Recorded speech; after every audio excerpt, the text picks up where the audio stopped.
And welcome to Cruise Control, your on-air automotive magazine. I'm Fred Staub. Time for another run around the automotive industry. Couldn't do it without Les Jackson. How you doing, Les Jackson?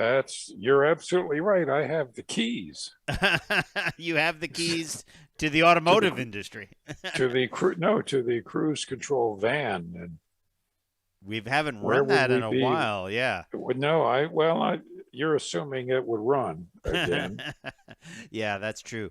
Yeah, It might be a little bit hard to do, but we have a lot of great stories here. And if you're a pickup fan, you're going to love this because we're going to talk about the Toyota Tundra. A little bit more information about the lineup. And it has one of the biggest grills, I think, of any pickup truck I've ever seen. you just have to believe the people at Toyota said, "Oh Grills are yeah, good. Ram thinks it's got a big grill. Just wait." Just wait till that. Wait till they see this one. Well, we'll talk about the Tundra, the pricing, and the options. And if you're in the market for a pickup truck, uh, That's right. might be And one to then consider.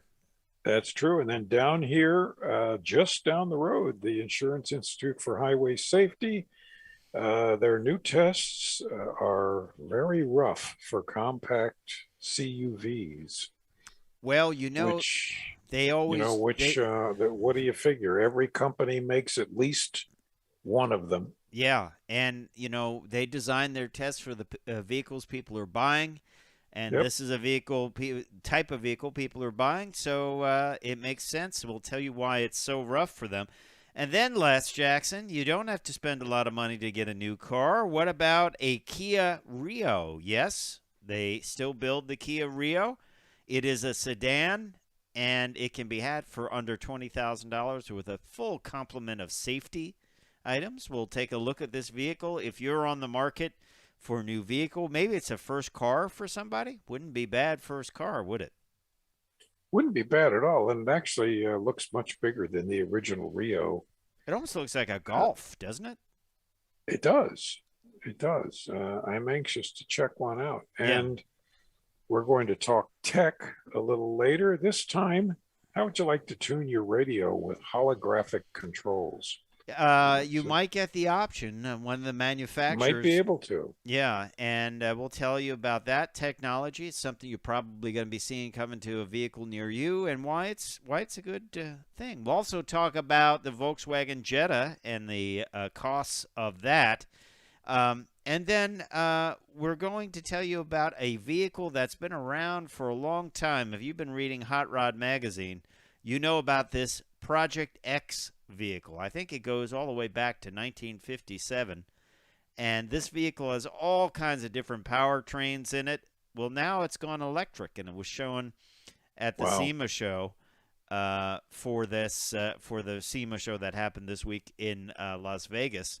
This thing's had so many different engines and so many different builds. Project X is the name of it, and we'll tell you about that. We'll also tell you about a Ford F100 that went electric. As you can see, they've kind of grafted a F100 and a Mach-E Mustang. And, of course, That's clever. it was at the SEMA show. A lot of interesting things at the SEMA show. Looking very stock on the outside, but certainly not Yep. on the inside. So we'll tell you about that and a whole lot more when we get rolling on this edition of Cruise Control. Don't forget to check us out at cruisecontrolradio.com. You can like us on Facebook, follow us on Twitter, check out the YouTube page. That Harlan Charles video on the Z06 is doing well. It was fun having Harlan on last week, wasn't it? I'll tell you, Harlan is a good guy. We've known him for many, many, many years, and we're jealous that he has such a fun job. Yeah. And such a lot of hair too. I refuse to acknowledge that. Okay. And then another interesting celebration of in the automotive world, and that is the Mercedes logo. It's 100 years old. We put a little video up on our Cruise Control Facebook page. You can go over there. Cruise Control Rad is the way to find it. And it's one of the oldest logos of any company, the 3-point star. We'll talk a little bit about that. And you can go over there and check out that video.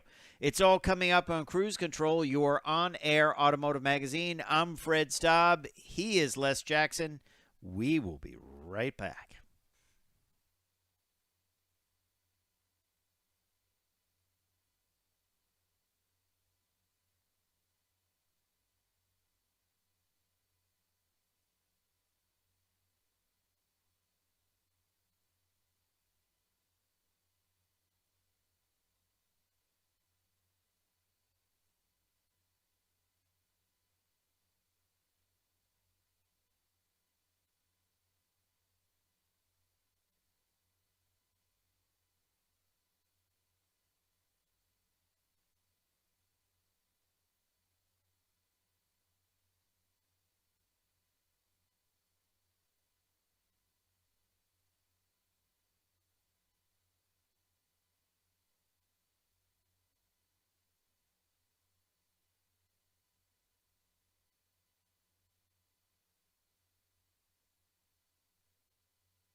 And welcome back to Cruise Control, your on-air automotive magazine. I'm Fred Staub. He is Les Jackson. Well, let's talk Tundra. Shall we talk Tundra, Les Jackson? Absolutely. This boy, they're letting us know that they're here.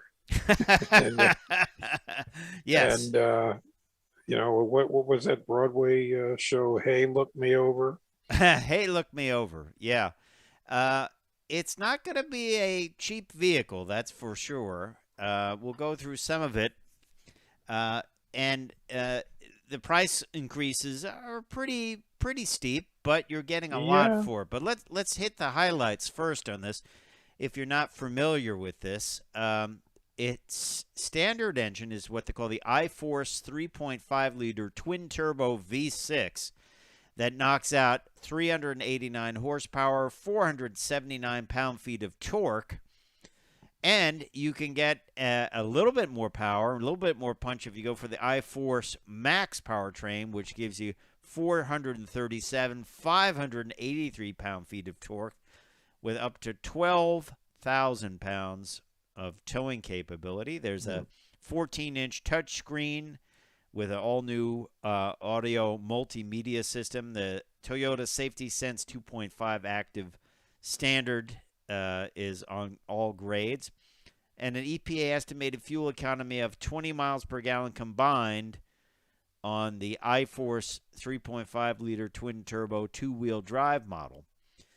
Prices start at $35,950, but that's not the full story there. Hmm. It is though truly a twin V6 engine and a hybrid twin turbo V6 engine. The hybrid powertrain is the most powerful. That's the Max system. And Toyota does hybrids very well. they certainly do. It has a huge tablet-like display for navigation and things like that.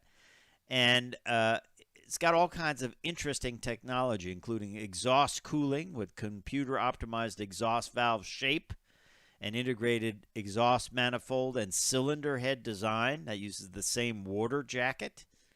And it's kind of the most high-tech pickup, I would say, and it also has the biggest grill, doesn't it? Well, yeah. I think I think we can safely say that if you want to run out to your Toyota dealer and get one of these for 35 950, you're not. Yeah, let's talk The, about the expense. Now, yeah, there's quite a range here. The SR5, it starts at 37,655, like you said. That's for the 3.5 liter twin turbocharged V6 double cab, 6.5 foot cargo bed, 37,655. You tack on the $1,695 destination charge, and that will bring it up. Well, it brings it up over 40, doesn't it? Yeah, I guess it a does. little over 40. Yeah. Uh, last year, the price was 37,410, and that was including the same destination charge. But let's look at some of the pricing as we go up the ladder on this. The SR5, the first step up the ladder, the Platinum, 58,685, and the 1794 edition, 59,385. Well, this is what I expected because you and I test a number of trucks each year. I don't think either of us has been in one that has a price tag under 50,000. No, and some are going over 70 into the Oh yeah, 80s. yeah. Uh, So really, in a manner of speaking, I think Toyota's being quite conservative about their pricing. right. You would think that at that price level, wow, for a pickup truck, but it's like $60,000 is a deal today. Um, and it is a very modern truck. It has a lot of modern Oh yeah, technology. Fuel economy is not huge. For the entry level, it's 18 city, 24 in the highway, 20 miles per gallon in the combined cycle. Not a huge bit of fuel economy, but it is a big truck. It is a heavy truck. We'll see what this is like when it goes on sale in December of 2021. Look forward to getting behind the wheel of it, don't you? just a few weeks. Yeah, and I think it's going to be very well received. I know that people that own Tundras love them, Yeah.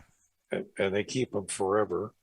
Of course, Toyota is fighting the 100-year-old practically loyalty of so many people to the Ford, Chevy, and Chrysler trucks. Well, there's no The surprise Dodge here. trucks. Also, you say, well, the price went up on the Tundra, but it's an all-new vehicle. But the price is going to go up on the F-150. They're Sure, sure. revealing Cars Direct reports that the increases are minor for most models, but they're in the $350 range at the base models, and then most models are getting an increase between $215 and $350. That's not bad. But the top end models, the F-150 Limited, is now $2,280 more Ooh. at $75,150. Well, Wow. So if you add and the all-wheel drive to that, it's 78,575. So 60,000 for a Tundra. it suddenly seems like a great deal. The thing about trucks is that once you start to buy one, it's all of the might as wells that you have to add to it that bring up the price. Well, let, And I let's face it. understand that. I don't think people are going to be ordering trucks No, because who knows no, when you're going to get it. You got to be like, hey, it's right in front of me. Do you want it or not? Because I got 10 people behind you holding their credit cards out, right? In today's exactly. world. Yeah. Hey, we've got one. If you want it, you better bring your checkbook. Bring your checkbook and be ready to pay. Yeah, so you may not even Yep. be getting these for 75,000. You may be spending an extra 10,000 I, more. I guess we should survey that so we can tell our listeners some of the excruciating add-ons that are going around the country. Yeah. So it's a difficult time for buying cars. We've talked about it a lot Sure on is.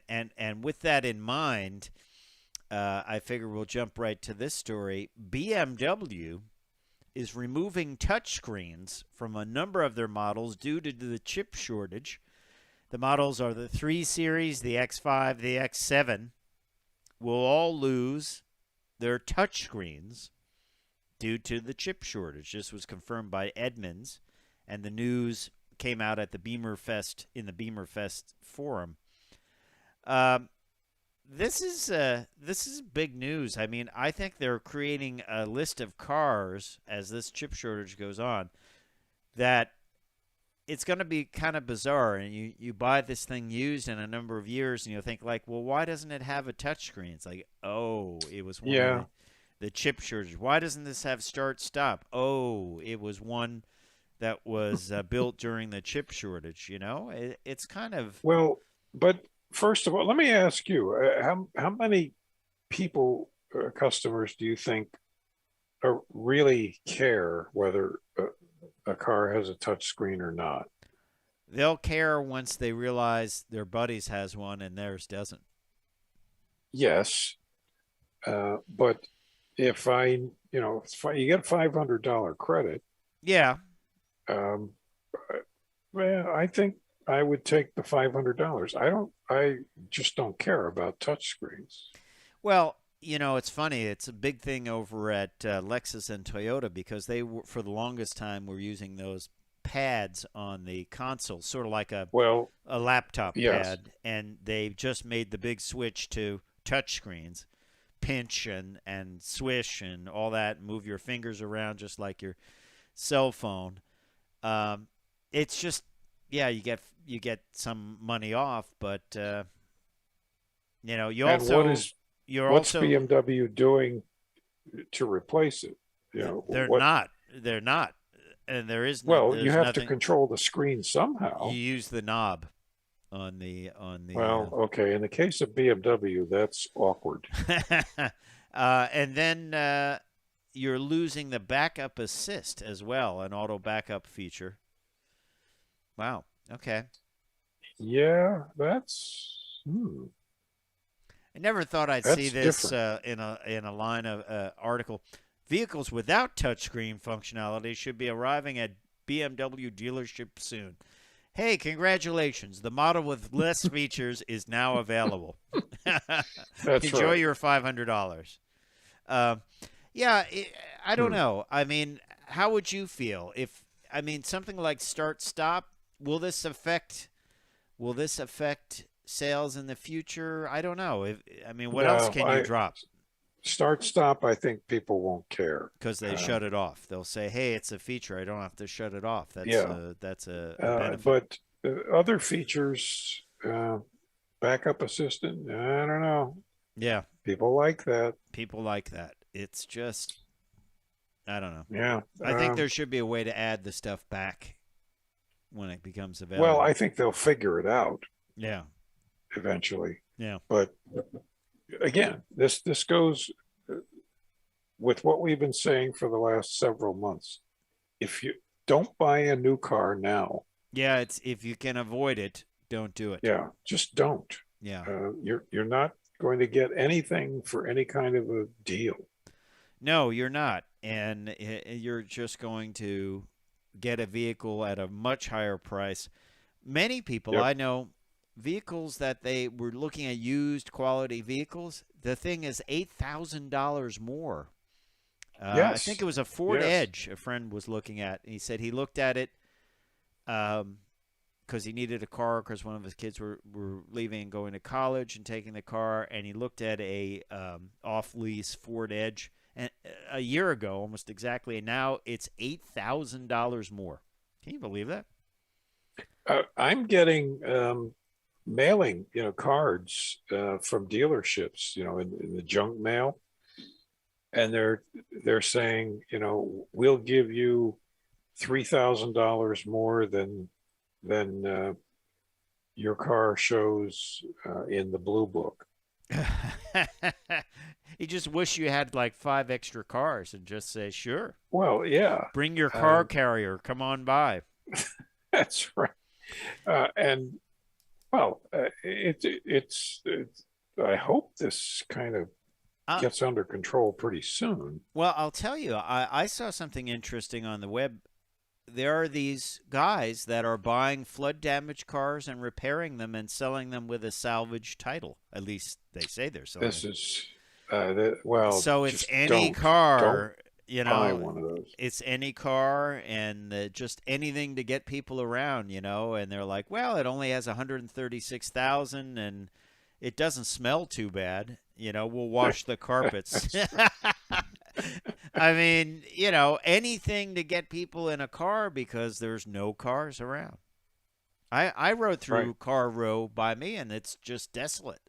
It's just parking lots.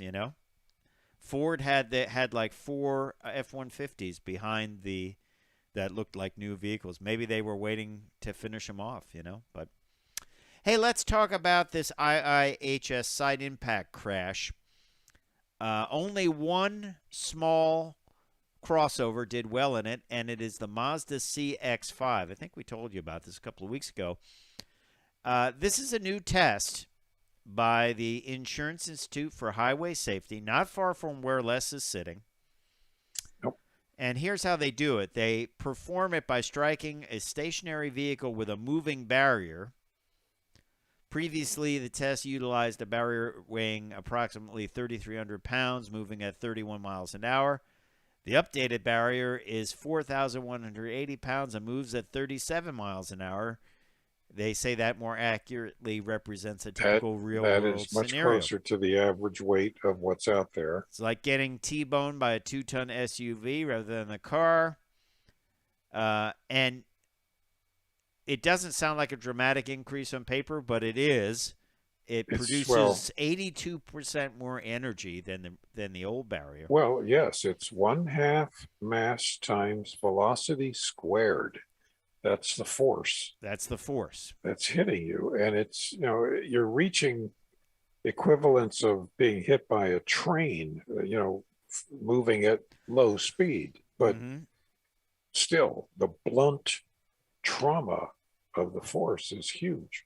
And a lot of vehicles that had been doing well in the test are now listed as marginal, including Equinox, Ford Escape, GMC Terrain, Hyundai Tucson, Jeep Compass, Jeep Renegade, Kia Sportage, and Lincoln Corsair earned marginal ratings.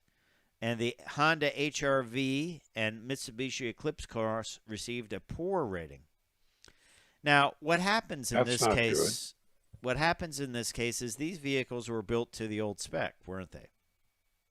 And they just, what will they do? They will go and put heavier steel in the B pillar and more reinforcements in the floor, probably, right? Rocker panels will get heavily reinforced. Yeah. They have to, and probably re-engineer the airbags inside, the curtain airbags. Yeah. Important information, though, if you're going out to buy a vehicle. Yeah. And you think about this and you look back and you say, okay, well, they're not going to just let that stand and say, oh, well, we just don't get a good rating. We get a poor rating or whatever. That's right. Yeah. And, I always, a lot of vehicles got acceptable, like Volvo XC40 and RAV4 and Nissan Rogue. That always made me feel like, well, acceptable. Yeah, that's okay. That's the type of rating. But that is a decent rating, isn't it? Acceptable. Well, yeah, acceptable is it? It's acceptable, which means you're likely to survive it. Is that like Les Jackson's "Thank you, that was adequate"? Yes, which is fine for some things. Like a seat cushion. But, thank you. That's acceptably comfortable. Yes, but other things like a good meal, Thank you. And That was like acceptable. a crash survivability, you kind of want a little bit better. Yeah. Well, I was thinking, boy, it's a good thing for BMW that they're not in this list of the marginal, with the with their models, because it would be, well, you don't have a touchscreen, and by the way, it won't survive a crash anyway. but we're adding But $10,000 to the that's sticker. right. Yeah. You're listening to Cruise Control, your on-air automotive magazine. I'm Fred Staub. He is Les Jackson. We're glad you're along for the ride. A lot to go yet on this week. We're going to talk about a deal of a vehicle when we come back. The Kia Rio, if you're looking for a brand new vehicle that does not cost a lot of money but has a lot of safety type equipment and things like that. So we're going to check that out. And then we're going to talk tech about tuning your radio or controlling the HVAC in your car with holographic controls. What the heck are holographic controls? We'll also tell you about one of the oldest logos. Les has been researching this for a while. And also we'll tell you about this car, which is Project X. This is a car I remember reading about in Hot Rod magazine for a long time. It's had all different kinds of things. Looks like it's getting the controller from a Corvette there. That's what that apparently It does. is, what that is from, I believe. And there is Project X. It's a 57 Chevy. It's been through very many different, it's had blown engines in it, all kinds of crazy things done. Looking pretty good. It probably doesn't have many miles on it. No, but it's probably got a lot of holes drilled in it where stuff was mounted in it, and it's not anymore. Although this looks totally clean, this install of electric powertrain. And this was out at SEMA, of course, but very, very popular car, Project X. So we'll tell you about that when we come back on Cruise Control.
And welcome back, everybody.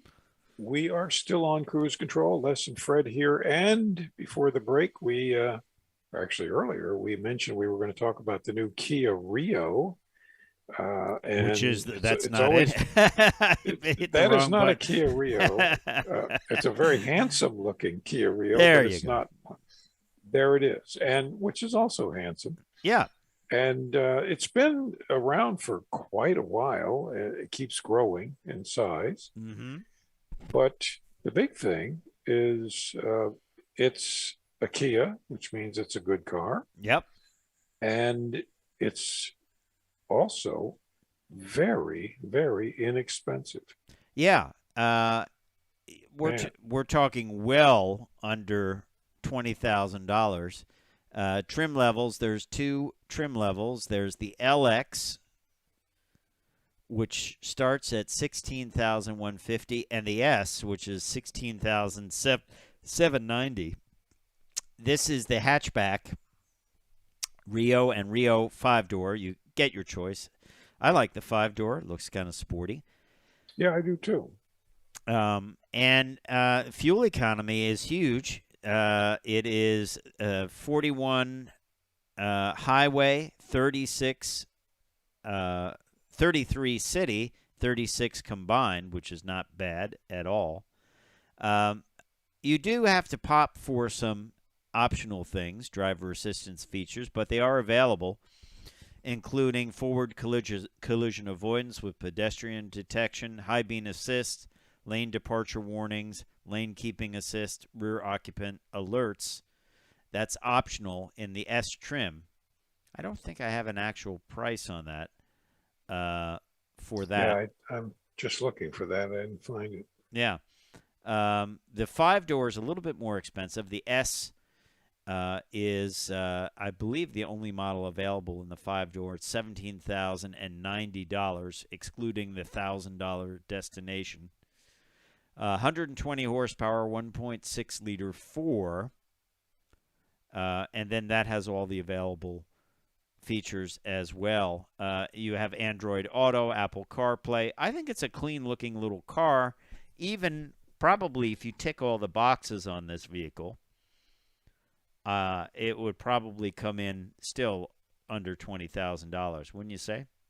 Oh, sure, sure. And it's less than $1,000 destination charge, which Is is a not deal much these less. days. Yeah, But I do think the 5-door is a lot hipper than the sedan. Probably, I bet the 5-door sells. I would get the 5-door. I just like the practicality of it. Yeah, but you have Apple CarPlay, Android Auto. You know that Kia is going to supply, even at their base model, they're going to have a very well equipped vehicle. I would get the optional safety stuff. And what's new Yep. for 2022? Well, it's the new Kia logos on the vehicle. That's what's new. But when you look at this, a real entry-level car, this is one of those cars where it might be better. Of course, this has all changed in the last year or so, but it might be better to buy this than a used car, right? I think so. You're buying this, it's brand new. Got a warranty, Uh, good Warranty warranty. starts from zero, and hey, you're not going to buy a decent used car for less than that. Yeah, and you're getting, if you get the optional safety equipment, which I think is a good buy, you're going to have something that's equipped and up to date and probably even fun to drive, I would say, even Yeah. though it's only 120 horsepower. It is that's probably another great feature as a first car. You don't need a lot of horsepower. You don't need to be breaking Oh, speed limits. You just need good A to B now how did it transportation. do? How did it do? Oh no, it's a sedan. So I was just thinking of the Yeah, IIHS I don't side know what the impact. crash test is on it, but I would say if you want something that looks like a Golf for a lot less money, you got it. Because remember, you Yeah, can't get the base model Golf here anymore, only the GTI and the R32. So if you like that silhouette of a 5-door hatch and you want a vehicle that is not that expensive, you might have to go with something like that. But while we're talking Volkswagen, let's talk Volkswagen pricing. Also, a good deal and a great first car. 2022 VW Jetta starts at $21,190, and the GLI model, which is the top of the range, goes to $31,990. But there's a lot of different models in the middle there. For 2022, you get a standard turbocharged engine, 1.5 liter engine making 158 horsepower. And that is certified, this combo, EPA, 29 city, 43 miles per gallon highway. that's impressive. Yeah. Hmm. Now, I don't know about their safety equipment or whatever, but if you start at 21,190, even if you add a couple of thousand here, that's still a great car for under $25,000, isn't it? Sure. Turbocharged engine, 43 miles to the gallon. Um, and you can even get it with a manual, although the SC and SEL are equipped with the optional 8-speed automatic. Lose a few mile per gallon there, but you still get 40 mile per gallon highway, which is not bad at all, is it? That's really a lot for the money. And again, makes sense to buy one of those new instead of a $20,000 used car. Yeah. And you get VW's digital cockpit instrument setup is now standard, which I'm sure comes with Apple CarPlay and Android Auto. Um, good little car. Non-GLI models now get LED running lights, and there's a new nose on the vehicle. So LED headlights and taillights are standard on all models. New colors and wheel designs are available too. Another good deal, wouldn't you say? If you want to spend a little bit more and get in the $20,000 to $25,000 range, you know, if you don't want to go for the top of the range GLI. Right. Right. So, is Jetta built here? I forget. Or is it built in Mexico? I think it's built in Mexico. Yeah. But interesting. Always had a big trunk, the Jetta. I always thought it had a big trunk, a lot of storage. So a couple of less expensive options for you if you're looking for vehicles. Let's talk a little tech next. How's that sound? You want to talk a little tech? Sounds good. We should. We always do. We should. And Mazda is working on this. These are hologram controls to replace buttons. This is shown at the SEMA show. And, of course, that just wrapped up. They probably had their big parade of custom cars down the strip. I think that's a fun thing. They would have it on Friday night. I think that's kind of a fun thing to roll down the strip at night in all these hot rods. But, you know, Ford brought 40 concepts to the show. Mazda is showing, though, this cool holographic setup to kind of display, like you would look at your car and there'd be no buttons in it. In other words, nothing for the window, nothing for temperature, but there would be areas that you would touch that would control these things. And Mazda envisions a projector that will display a holographic image on the surface. When the user puts their finger on the virtual button, the projector will use a short sensor to detect a change in the shape of the projected image, indicating input. What do you think about this? Here's what I think. This would enable upgrading features easily. This would, and you know, designers always want to get rid of buttons. You think about like the Corvette with all the buttons down the center spine of the console. They're like, where do we put the buttons? Imagine if they didn't have to put buttons. They just had a pad that would display different options. Cars, you don't have to build different buttons for different markets. You can label everything electronically, so you don't have to change that out. You can. Of course, how well does it project on a really sunny day? Don't know. Early stages of this, but it's interesting. Yeah, it is. You could customize it and change shapes and looks, and you know, I think it's a good idea. The other thing, though, let's remember, people like knobs and buttons. I always like knobs and buttons when it comes to radios, and when I would review cars, I always look for the tuning knob and the volume button, because why fiddle around? Like, yeah, that's a knob, and it might not look cool, but it's better than a haptic finger slider, right? Yes. I just want to, you know, do this. twist your fingers. Yeah. That's right. Yeah. Let's talk about this vehicle. This is a vehicle I've been reading about for a long time. It's Project X, and it's a 1957 Chevy. It was bought for $250 in 1965. Back then, that's what 57 Chevys went for, I guess, because they were just an old car, right? It's a very clean-looking car, isn't it? Oh, very much. But I suspect, well, it's had more hands on it than probably any other car in history. Yes. It was been a test bed for 5 decades. It's been used to evaluate new projects, new trends. It's been powered by inline sixes and V8 engines, and it was at times used to test carburetors, fuel injection, and supercharging.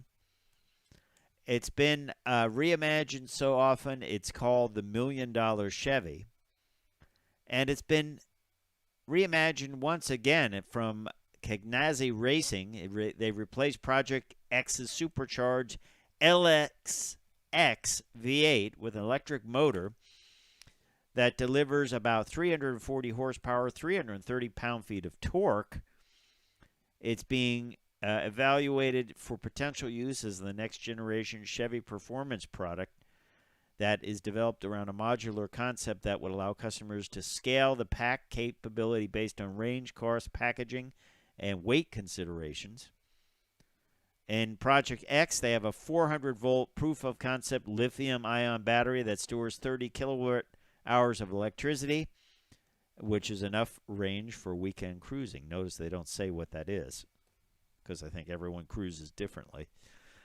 But it's interesting that they've done this in the EV conversion. Now, you and I were talking earlier about that big 1,000 horsepower crate engine, and Right. I said I put it in a factory 5 tube chassis roadster. I would put this in a factory 5 tube chassis roadster. I think this would be perfect Sure. for that, wouldn't it? Sure. 340 horsepower in a light car. It's perfect. Yeah. So Do you suppose you've probably followed Project X mm-hmm. in the hot rod magazines? Has it always been yellow? For a long time. I mean, I recall it having a huge blown engine, no hood, raised up Yeah. in the front. I think the bumper was off of it for like a gasser look for a while. And, you know, it appears sometimes on hot rod shows that I watch. But it's just been around forever. It's really kind of cool how they do that. The other one, which I don't know if it's owned by Hot Rod, but it's owned by Freiberger, who used to be the editor of it, is the Crusher Camaro, where he was standing online at a junkyard, and the guy's like, well, what's with this Camaro? And he's like, oh, I'm crushing it, so I get $500. And he said it was a first-year Camaro. And he said, well, I'll give you $750 or whatever right now. And the guy's like, okay. He didn't care. He just wanted money, and they still have that car, and that's done. That's kind of like this. It's had blown engines. It's had, now I think he has it set up like a stock car from the drag races from the 60s. But it's one of those cars that they just keep changing over and over and over again, which is kind of fun. Kind of fun to follow. It is kind of fun. Yeah. But I think this is great to do an electric conversion and, have something really light. This car is not really light, but this is going to be a cool time to be hot rodding and dump this into classic cars. I know what you would put it in. I bet I know. Can I say? Go ahead. Corvair. Yes. You're absolutely right. Put it in the back. It would be perfect. Yeah. Battery in the front, motor in the back, or battery. Yep. Yeah, I guess you would do that. That would be the easiest. Be just about perfect weight transfer. Yeah. Incredibly reliable. Yep. And it wouldn't leak any oil. And I wonder what happens in the future. So you do that with your Corvair. and you go to get it inspected. Well, I guess it's old. That's an old enough body they wouldn't do emissions testing anyway. But I could just see DMV saying you need to get emissions testing. It's like there are no emissions. It's That's right. electric. Um, Also, I don't believe that in the long run it would particularly lower the value of the car because the purists are becoming fewer and fewer and fewer. People that are buying neat old vintage cars are buying them because of their looks, Right, because they're not resto because of the way they modding. ran. They're resto modding them anyway, and they're putting Yeah, different suspensions in and things like that. And sometimes, like I believe Jaguar was doing electric conversions. They call them non-destructive. Basically, you're right. doing an engine swap and leaving the rest of the drivetrain in. So interesting stuff. I mean, let's give Ford a little love. The Illuminator. Illuminator is the name of this vehicle, and it is an F-150 concept truck, also shown at SEMA. This one's got a little more juice to it, though. It's got a combined 480 horsepower, 634 pound-feet of torque. And it looks pretty much stock on the outside, lowered down a little bit. It's got the dog A dish little bit. hubcaps, which I love. Man, there is some clean work done at SEMA, wouldn't you say? Oh, yes. uh, it is just people showing it off. This has a Mach E interior, it appears, and just another take on it. I wonder what I would have liked to go on to SEMA, and do people get upset about seeing electric cars or electric crate motors, because we can really call it a motor now? I would hope not, because you never should say, "Oh, technology. I'm not following that." You should just be interested in it and say, "Hey, yeah, that's an interesting idea." It could be something that happens down the line. Um, Absolutely. yeah, it is kind of a They're kind of getting the idea of what people think about this. They even put a little frunk in the front, a little storage area in the front of this vehicle, which is It's kind of cool. very clever. And the Mach E electric crate motor is now available. Listen to Hmm. this. Uh, it is available for $3,900, which is not bad. Now, horsepower is not huge; it's 281, um, but 281 with 317 pound-feet of torque, and is street legal in all 50 states. I know one vehicle that you could build. You could find a Falcon and put it in that. That'd be perfect for a Oh, Falcon, wouldn't man. it? Yeah, So that would be. that would be, and you could put all your go fast suspension goodies on it, and then put that electric motor in there. I think it'd be fun. I think it'd be fun. I I don't. think it would be too. And it would make these old vintage cars absolutely reliable daily drivers, Mm-hmm. no pollution. Yeah, kind of cool. I find it very appealing. Yeah. Well, you got to keep an open mind. We all love the sound of V8s. We all love that, but you got to keep an open mind. And I think we do that on the show. We cover a wide range. It's everything from the Z06 Corvette Mhm. last week to the concepts here, Illuminator concepts. And, it's just interesting stuff. It's all about hot rodding. It's all about uh, really modifying things. We have not seen a lot of people taking apart Teslas and that except for that land speed guy, but and using Tesla powertrains in cars. But I guess they're just not out there yet as commonly. No, they're not out there enough. And also, I think typically Tesla buyers aren't tinkerers. No, um, but I mean, even people buying junked ones in the hot and dumping them into other cars. But as these become more common, as a Yep. lot of them get out there, the aftermarket's coming with this stuff. I think it's a great idea. Do you think we'll ever see an aftermarket hybrid system?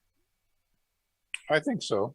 You know, Um, where uh, you, sure. where you could have this and it's something easy to put into your vehicle and make it a hybrid.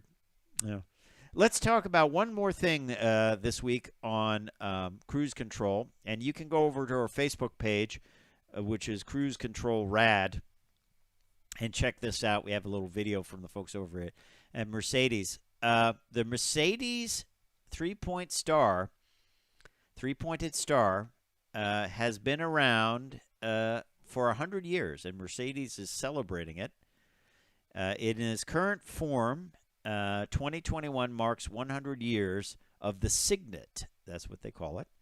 And it was developed on November 5th, 1921. Daimler Motoren Gesellschaft applied for a trademark of this design in August of 1923. So, what do you think about that? You kind of looked at some of the older logos. What did you find? Well, it's very interesting. I kind of thought that the oldest logo in the U.S. might have been Hershey. Mm-hmm. But as usual, I was wrong. Um, the oldest logo in the U.S. is John Deere, Wow. What? How? When did that start? 1876. Okay. And the oldest logo in the world Mm-hmm. is Stella Artois, which is that Beer. it's a beer, right?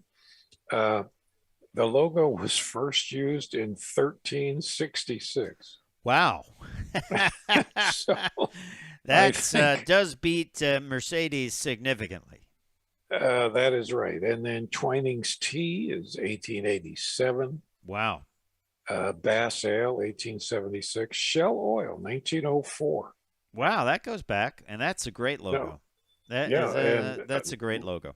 Levi Strauss, 1886. I wonder how old the bow tie is, or the Ford Blue Oval. Well, I don't think earlier than the 50s, do you? Bow tie, was the bow tie around when Chevy was I don't. Let me do a quick search. While Les does a quick search, I'll remind you to check us out at cruisecontrolradio.com. You can like us on Uh-oh. Facebook, follow us on Twitter. What's it? 1913. 1913, the bow tie came out. So Yep. there was a logo before Chevrolet, older Chevrolet logo without the bow tie. Does it say what it was, why they did that, or it's just a shape? Was introduced in 1913 by William Durant on the 14 Chevrolet. It's a something having similarity with the Royal Mail. Okay. I don't think That's all I can find at the that. moment. I don't think that's a concern anymore to be like look like the Royal Mail. No. But, yeah. Well, hey, we appreciate you listening to Cruise Control and having some fun talking about cars, the future, and the current, and the past. And if you enjoy that, don't forget to check us out every Saturday at this time, 10 a.m. Eastern Time. That's when the fun starts. We always have some good guests and reviews and things like that. So stay tuned to the YouTube channel and more. And don't forget to check us out at cruisecontrolradio.com. Time for me to say I'm Fred Staub. I'm Les Jackson. We are going to see you down the road. Bye.